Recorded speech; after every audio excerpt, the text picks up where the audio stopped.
hace casi un siglo.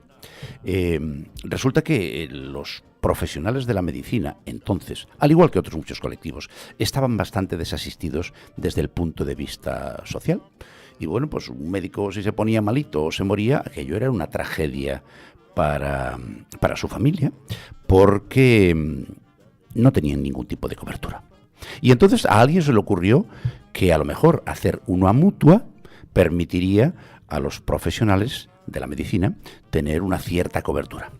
Y así nació una gran empresa hoy en día que se llama Previsión Sanitaria Nacional. Y tenía yo ganas de preguntarle a su presidente, por cierto, gallego y picheleiro como yo, y además médico, ¿cómo ha evolucionado, por qué nació, si se han cumplido los objetivos y dónde está hoy en día y cuáles son sus, digamos, asociados, la gente que se puede beneficiar de un grupo como Previsión Sanitaria Nacional? Don Miguel Carrero López, muy buenas tardes.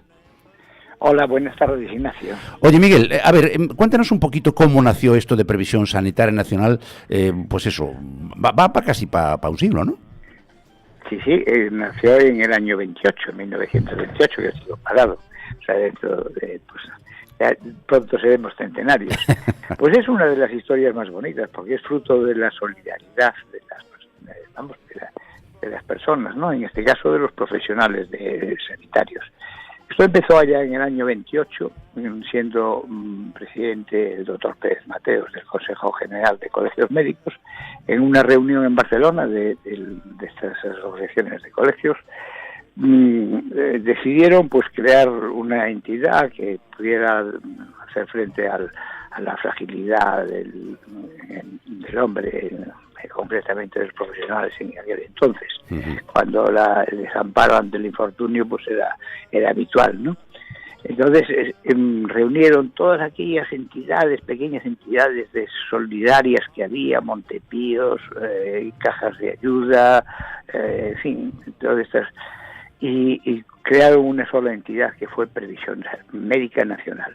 A esta Previsión Médica Nacional, pues un par de años más tarde, se unieron los farmacéuticos, la Asociación Nacional de Farmacéuticos, y también los veterinarios, los odontólogos. Esto ya fue en el año 33, bueno, 3 años más, 5 años más tarde de la creación de Previsión Sanitaria. Y ya en el año 60 se incorporaron los colegios de veterinarios. En el 99 abrimos los estatutos a todos los profesionales universitarios, teniendo en cuenta que eran mucho más las cosas que nos identificaban que las que nos separaban. Y pues ya recientemente se han incorporado pues la mutualidad de doctores y licenciados, una sociedad de seguros generales de los ingenieros civiles. En fin, desde entonces Previsión ha tenido un crecimiento pues paulatino y con un gran resultado. Pues hoy gestiona aproximadamente con unos 160.000 seguros asegurados, y tiene pues un patrimonio aproximadamente, un patrimonio gestionado de unos 1.200 millones de euros. O sea, hoy ya es una empresa de un tamaño medio con 600 trabajadores. En fin, ya tenemos un desarrollo importante. El doctor Miguel Carrero, además de haber ejercido como traumatólogo aquí en Galicia, fue además durante 20 años el presidente del Colegio de Médicos de La Coruña, y ahora lleva casi 20 también al frente de Previsión Sanitaria Nacional. O sea que algo de organización en el mundo sanitario conoce. Pero, Miguel, Previsión Sanitaria, por su trayectoria y por su situación actual, es un ejemplo, un referente de cómo la propia sociedad civil, a veces sin tener necesidad de recurrir a la administración pública, es capaz de organizarse para cubrirse sus propias necesidades. Sí, efectivamente, yo soy absolutamente convencido de que la sociedad civil debe de fortalecerse y tener una presencia constante para resolver pues, nuestros propios problemas. Un buen ejemplo es el del mutualismo. El mutualismo no es otra cosa que me gusta definirlo como una solidaridad adulta e inteligente, ¿no? Y responsable. En el momento que nosotros nos responsabilizamos de nuestra propia vida o de nuestro futuro, de nuestras adversidades, o de poder hacer frente a nuestras adversidades, es cuando cuando florece el mutualismo. El mutualismo tiene una diferencia importante con otras actividades empresariales, muy legítimas y así, pues mientras una empresa lo que pretende es dar beneficios a sus accionistas, una mutualidad lo que pretende es dar servicio a sus asociados. Necesariamente tenemos que tener también una solvencia económica para poder dar esos servicios en las mejores condiciones. Está claro. Y de ahí que viene que una administración leal sea absolutamente necesaria. Pero, insisto, el convencimiento de la necesidad de una organización social fuerte y que no diluyamos nuestra propia responsabilidad ante las circunstancias, sino que al contrario, la asumamos y colaboremos de una manera importante, e incluso pues con los mismos poderes, ayudando a la propia administración del Estado, a los poderes del Estado, ¿no? En este deber de protección. Es muy importante que la sociedad se conciencie que también tenemos obligaciones, no solamente derechos. Está claro. Eso es la diferencia entre ser ciudadano o ser súbdito, ¿verdad? Exactamente. Y además creo que precisamente un Estado de derecho, en libertad, es absolutamente necesario, pero para eso hace falta un gran equilibrio entre lo que es la sociedad y lo que es el Estado. El Estado, al fin y al cabo, no es otra cosa que una pieza para orquestar y regular y ayudar a la sociedad, ¿no? El individuo es lo importante, el individuo se agrega, son gregarios y nos agregamos para constituir una sociedad, vivimos en sociedad, con todas las ventajas, y algún inconveniente que eso pueda tener, pero fundamentalmente ventajas. Claro. Ventajas a las que tiene que contribuir el Estado, pero no como un obstáculo, sino como una ayuda, y esa ayuda pues hace falta también del control de la propia sociedad, ¿no? Para eso hace falta una sociedad fuerte y que los grupos por los cuales se articula una sociedad pues sean realmente importantes, potentes, fuertes, ¿no? Porque al final la función de un Estado no es imponer, sino facilitar, en mi opinión, a que la sociedad se articule de manera fluida y se vayan resolviendo los problemas, porque hay una especie de tendencia natural del poder a intervenir, ¿verdad? Mucho, es que digamos el poder es muy contagioso y muy ambicioso. Algo debe tener, ¿verdad? Necesita de control en todos los sentidos. Y yo creo que en la época que estamos viviendo nos vemos mucho más. Sí, ¿no? Sí, hay cada discurso por ahí que a los que ya peinamos canas, a mí me da un miedo. Sí. Pero bueno, para eso para eso está la sociedad, para aceptar o rechazar determinadas propuestas. Volviendo a lo nuestro, Miguel. Sí. Al principio, en sus orígenes, Previsión Sanitaria tenía un componente de obligatoriedad. ¿Eso ya no existe hoy en día o sí? No, eso a partir del año 95 desapareció la obligatoriedad. Ajá. Al principio era la única. Tenía un sentido obligatorio porque a la falta de una protección en un Estado social, como tenemos, pues era lógico que hubiera una prevención y una protección primaria, ¿no? Uh-huh. Que ejercía Previsión Sanitaria, como había otras entidades que en los distintos gremios o profesiones pues ejercían esta actividad. Pero una vez que esta función la fue asumiendo el Estado, el Estado protector, pues en este momento la entidad pasó a tener un carácter complementario, ¿no? Uh-huh. Nosotros podemos compensar pues el déficit de las pensiones que se va a producir, que por cierto, hoy el Fondo Monetario Internacional, el Fondo Monetario ha dicho que si aumentamos 3 años la expectativa de vida, supone un 50% más de gasto en pensiones. Claro. Y con lo cual, ¿quién le va a hacer frente a eso? Indudablemente tenemos que ser autorresponsables, tenemos que darnos cuenta del problema y tenemos que nosotros también tejer nuestra propia prevención de cara al futuro. Y en este caso, la Previsión Sanitaria pues ejerce pues una función de complemento necesario, ¿no? Para poder mantener el nivel de vida después de la jubilación, el poder tener un aseguramiento y una protección que en muchos aspectos no se llega a alcanzar, en fin. La complementariedad de la actividad privada y la actividad del Estado es absolutamente necesario en todos los órdenes de la vida. Por eso la estatalización solo es brutal, ¿no? Y nos llevaría pues a una especie de comunismo de nuevo cuño, ¿no? Ya eres consciente, Miguel, de que esa aseveración, con la cual yo estoy absolutamente de acuerdo, pero no solo para el tema de las pensiones y de la seguridad social, sino para otras muchas actividades hoy cubiertas por el Estado, te van a acusar de que estás intentando privatizar la seguridad social. No privatizo la seguridad social, pero vamos a ver, pero vamos, soy consciente de que el Estado no puede asumir solo ese gasto. Pero si tenemos que el incesante crecimiento del gasto como consecuencia de la aplicación de numerosos avances técnicos y científicos, una cultura de mayor demanda de asistencia sociosanitaria, no solo sanitaria, sino social también, la mayor expectativa de vida, la cronicidad, el aumento de las poblaciones inmigrantes, etcétera. Todo eso hace que seamos absolutamente incapaces de mantener el ritmo de crecimiento que tiene la sanidad pública. Eso es imposible. ¿De dónde lo sacamos? Yo les decía hace poco a un consejero de salud, pues muy partidario de lo público y solo de lo público, decía que si de lo público también iban a sacar los impuestos para costear todo eso. Claro.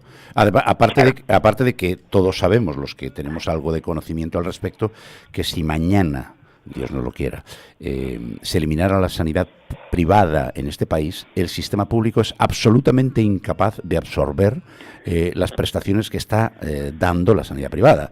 Estamos hablando casi de un 20%. Eso no hay Estado que lo aguante. No, imposible. Vamos, ni por recursos actuales, claro, ni medios, tanto materiales como humanos, ni por economía. Es absolutamente imposible de soportar eso. Miguel, ¿cómo? Y no solamente, sí. Dime, perdona. Sí, y no solamente eso, sino que incluso una de las causas principales porque existe una medicina, una sanidad privada, es también porque muchas veces no se puede parar las demoras que tiene el sistema público. Hay gente que necesita trabajar para comer y necesita trabajar para impulsar sus negocios y para no hacer quiebras, etcétera, y no le queda más remedio que soportar costearse una segunda asistencia sanitaria, pagando unas pólizas de seguros, etcétera, etcétera, que por cierto no están ni siquiera se pueden desgravar, no tienen ni siquiera un trato fiscal favorable. Lo cual es un disparate, porque eso aliviaría muchísimo la sobrecarga que hay en la sanidad pública si la gente pudiera desgravárselo, y entonces le compensaría. Y hay toda una serie de actividades que se pueden hacer igual de bien o mejor incluso y en un plazo mucho más corto, con lo cual estaría aliviado el sistema público. Esto es un viejo discurso que evidentemente a estas alturas...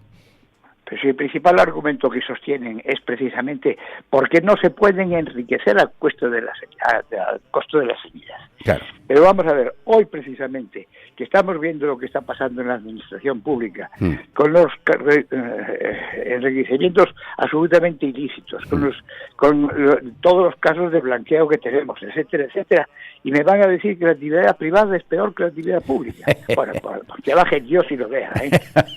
Vamos, es que el principal argumento que se esgrimen hay por su propia base, es la demostración en este mundo actual. Está claro, pero se lleva mucho ahora demonizar aquello que a uno no le gusta, y bueno, pues es lo que nos ha tocado vivir. Por cierto, Miguel, ¿cómo va la incorporación desde el momento en que abristeis las puertas desde Previsión Sanitaria Nacional a todos los licenciados universitarios? Se han ido acumulando, ya no solo hay sanitarios en Previsión Sanitaria, ¿verdad? Efectivamente, hoy aproximadamente tenemos, aparte de las profesiones clásicas, medicina, farmacia, odontología, veterinaria, tenemos un sobrepasa el 20% ya de mutualistas que no son de las profesiones habituales,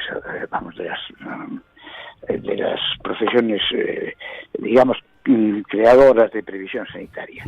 Y además es que es lógico, porque en el mundo profesional nos encontramos todos muy a gusto, Está claro. Oye, Miguel, fuera de esas polémicas sí, que se crean, como la que se ha creado últimamente entre médicos y enfermeros, ¿no? Ah, bueno, ya. Por la prescripción de enfermería, Sí. no, que es de lo más irreal que hay, porque nos hemos llevado siempre magníficamente y hemos colaborado y hemos atendido a nuestros pacientes como el único objetivo de nuestro propósito profesional, para lo cual hemos colaborado de una manera excepcional. No puedo decir otra cosa de mi experiencia y mi práctica en la medicina, vamos, sí. Por lo cual siempre el entendimiento y el agradecimiento que le tengo a la profesión de enfermería es inmenso.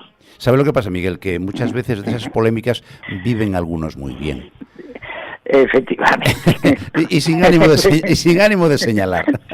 Sí, eso sí. Oye, por cierto, desde Previsión, ahora mismo, ¿qué tipo de posibilidades hay para el que quiera hacerse mutualista? Es decir, ¿qué servicios ofrecéis? Mira, podemos clasificar nuestros servicios en 3 grupos. Uno de auténtica protección, seguros de vida, seguros de incapacidad, tenemos planes de pensiones, etcétera, ¿no? Entonces, digamos, de protección personal, individual y familiar también, ¿no? Seguros de estudios para los estudios de los hijos, en fin, para garantizar los estudios de los hijos.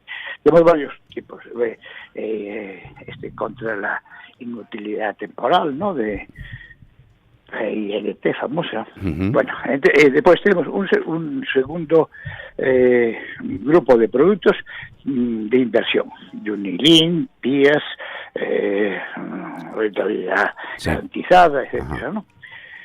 Y que, por cierto, van estupendamente a pesar de la crisis, pues bueno, vamos capeando bastante bien y teniendo muy buenos resultados. Lo sé, porque yo soy mutualista. Así que, desde que acabé la carrera, que ya ha llovido. No, sí, en donde hay inteligencia se ve. ¿Verdad que sí? Es así. ¿Cuál es el tercero? Digo yo que lo nuestro es una solidaridad inteligente, adulta. Claro. ¿Cuál es el tercer grupo? Y un tercer grupo, que es de servicios profesionales y servicios sociales, propiamente dicho. En esto incluimos que, como no damos, aparte de la participación en beneficio de todos aquellos productos que sí lo tienen, no damos otros intereses como mutualistas, una entidad sin ánimo de lucro, pues entonces lo revertimos en una serie de servicios de interés profesional e interés social. Interés social, por ejemplo, pues destinados a la tercera edad. Tenemos residencias de la tercera edad. Tenemos una residencia también de ocio en San Juan de Alicante, magnífica, por cierto. Y tenemos después escuelas infantiles. Incluso una de nuestras empresas, Educación y Futuro, pues está destinada a dar protección a esa tierna, a la más tierna infancia, ¿no? y de forma de que los profesionales puedan tener a sus hijos en unos momentos delicados, cuando trabajen, etcétera, pues en estas escuelas infantiles hasta los 3 años. Aparte tenemos una serie de servicios profesionales, como son consultoría en temas de calidad, de implementación de normas de calidad propias, como son las de Actualitaten, y las clásicas, la ISO, etcétera, ¿no? Y después tenemos también un servicios de IT, todo lo relacionado con las nuevas tecnologías, la informática, pues desde gestión de clínicas, consultorios, despachos, centros, colegios, etcétera, ventanilla única, todo esto, hasta protección de datos, una obligación que tenemos por la especial delicadeza que tienen los datos que manejamos nosotros en sanidad, pues, fundamentalmente, y en las profesiones, pues tenemos un servicio de protección de datos realmente excelente, que damos en unas condiciones muy ventajosas, porque como no tiene ánimo de lucro estas empresas, solamente es dar un buen servicio y un complemento y una forma de revertir los beneficios de la mutualidad al cuerpo de mutualistas, ¿no? Pues vean ustedes, señores oyentes, todo lo que hemos aprendido hoy de él dice que mediana, pero yo creo que es una gran empresa, Previsión Sanitaria Nacional, a través de las palabras de su presidente Miguel Carrero López. Por cierto, gallego, de Santiago, médico, y que viene a contravenir eso que ahora se ha puesto tan de moda de decir que, mire usted, aquí hay que estar un ratito en un cargo y ala, a ir y para casa. Porque es evidente que hay tareas que requieren trabajo, esfuerzo, conocimiento y un cierto tiempo de permanencia, porque cuanto más se permanece, más se aprende, por tanto mejor se pueden hacer las cosas o, en el peor de los casos, menos errores se cometen. Pues ya saben, señores oyentes, aquellos que tengan un título universitario, échenle un vistazo a Previsión Sanitaria Nacional, porque a lo mejor se encuentran ustedes con sorpresas muy agradables. Y a mí me queda el tiempo justo para agradecerle al presidente de Previsión Sanitaria Nacional, el doctor Miguel Carrero López, su tiempo y, sobre todo, que es más importante, su trabajo y su esfuerzo para que los universitarios españoles, pues bueno, que nos vayan las cosas un poquito mejor cuando ya cumplamos una edad. Miguel, muchísimas gracias, un abrazo muy grande y que tengas un buen día. Ignacio, muchísimas gracias y ya lo digo, para mí no es esfuerzo porque lo hago con muchísimo gusto y con mucha vocación. Tú lo que eres es un vicioso del trabajo. Muchísimas gracias, un abrazo muy grande. Gracias. Y ustedes no se me vayan, que viene ahora mismo Maite Garrido con otras cosas que les van a resultar de interés con toda seguridad. Hasta ahora mismo.